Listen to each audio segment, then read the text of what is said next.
महोदय, निस्संदेह ही आज भी हम भले ही कई मुश्किलों का सामना कर रहे हों, फिर भी हम 1991 के उन दिनों जैसी स्थिति में नहीं हैं।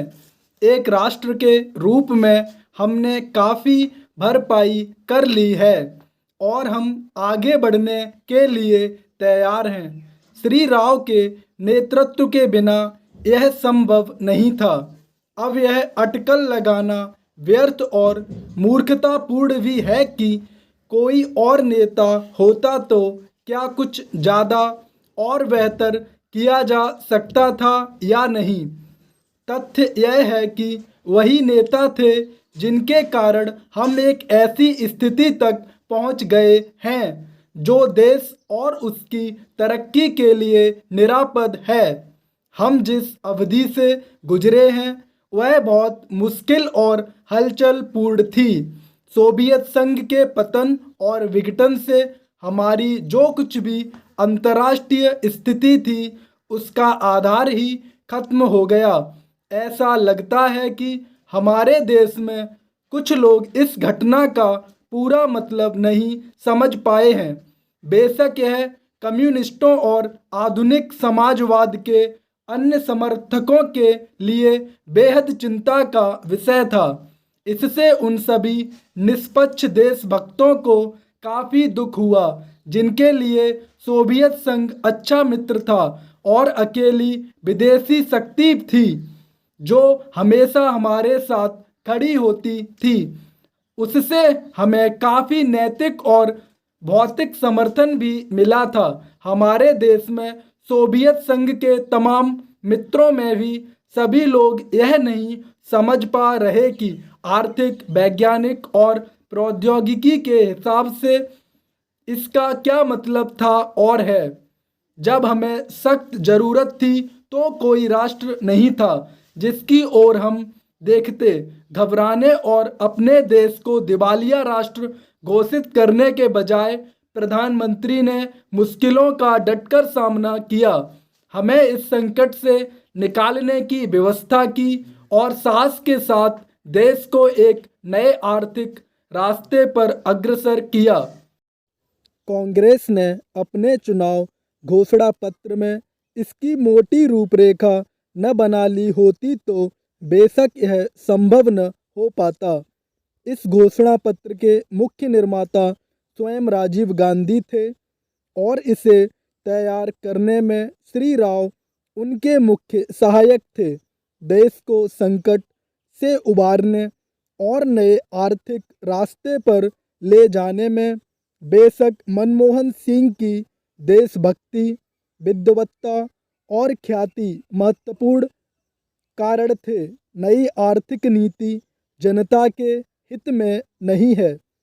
इस काल्पनिक तथ्य को लेकर काफ़ी हंगामा मचाया जा रहा है।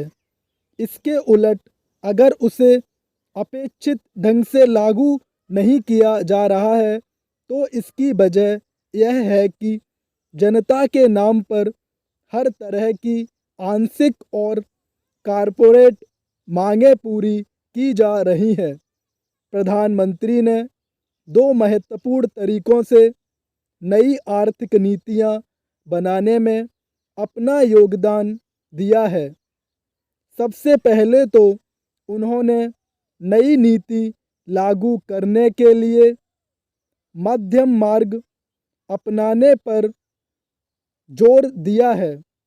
नए आर्थिक कार्यक्रम को लागू करने में उन्होंने दूसरा महत्वपूर्ण योगदान किया है, वह है इसके पक्ष में राष्ट्रीय सहमति बनाना।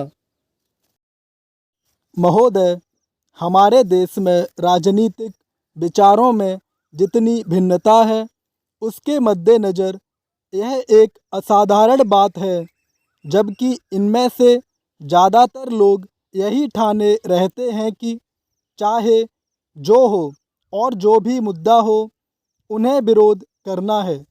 चुनावों में झटकों और यदाकदा टेढ़े मेढ़े रास्तों के बावजूद प्रधानमंत्री के नेतृत्व में जो नई आर्थिक नीति बनाई गई है उसे राष्ट्रीय स्तर पर स्वीकार कर लिया गया है। माकपा से लेकर जनता दल और भाजपा तक आर्थिक क्षेत्र में मूलभूत सुधार के अलावा पंजाब में नाटकीय बदलाव आया है। बंदूक की लड़ाई की जगह अब पूरी तरह बैलेट की लड़ाई ने ले ली है। उस प्रदेश की जनता के लिए यह दूसरी आज़ादी से कुछ कम नहीं है। असम और उत्तर पूर्व के कई हिस्सों में भी ऐसे बदलाव आए हैं, हालांकि वे पंजाब जैसे नहीं हैं। ऐसा समझना कि आतंकवाद का खतरा टल गया है बेशक गलत होगा, पर जो सफलताएं हमने पाई हैं उन्हें स्वीकार न करना कम गलत नहीं होगा। पंचायत और स्थानीय निकायों के चुनाव कराने को भी साधारण काम नहीं समझा जाना चाहिए। इस कदम से महात्मा गांधी के सपने और दिवंगत राजीव गांधी की लोकतंत्र के लिए प्रतिबद्धता फलीभूत हुई है। यह संविधान की अपेक्षाओं के अनुरूप लोकतांत्रिक क्रांति को आगे बढ़ाने का प्रतीक है। इससे हमारे राष्ट्र का लोकतांत्रिक आधार मजबूत हुआ है। हिंदुत्व के घटते उन्माद का ध्यान रखना भी उतना ही महत्वपूर्ण है। भाजपा और शिवसेना को चुनावी सफलता भले ही मिल गई हो, पर राष्ट्रीय स्वयंसेवक संघ का नेतृत्व भी मानता है कि उसका मुख्य कारण कुछ राज्यों में भ्रष्टाचार, बढ़ती कीमतों, बेरोजगारी आदि जैसी सामान्य समस्याओं से निपटने में कांग्रेस सरकार की नाकामी थी, न कि सांप्रदायिक भावनाएं। हिंदू सांप्रदायिकवाद में स्पष्ट कमी आना बहुत बड़ी राष्ट्रीय उपलब्धि है। इन सबसे महत्वपूर्ण है सार्वभौमिक मामलों में भारतीय व्यक्तित्व का फिर से उभरना। इसके आयाम हमारे विदेश संबंधों में आर्थिक अंश की वृद्धि से कहीं अधिक हैं। चीन से संबंध लगातार सामान्य होते जा रहे हैं। भारत ईरान संबंध फिर से कायम हो गए हैं। इसी तरह दक्षिण अफ्रीका के साथ परस्पर लाभ के सहयोग की नई संभावनाएं बनी हैं। अमेरिका का अन्य विकसित पूंजीवादी देशों से सहयोग बढ़ाने की दिशा में समुचित ध्यान दिए जाने के बावजूद किसी भी मसले पर हम नहीं झुके हैं। समर्पण की बात तो दूर है, इसमें आर्थिक संबंधों के महत्वपूर्ण स्वरूपों के अलावा रक्षा का क्षेत्र भी शामिल है।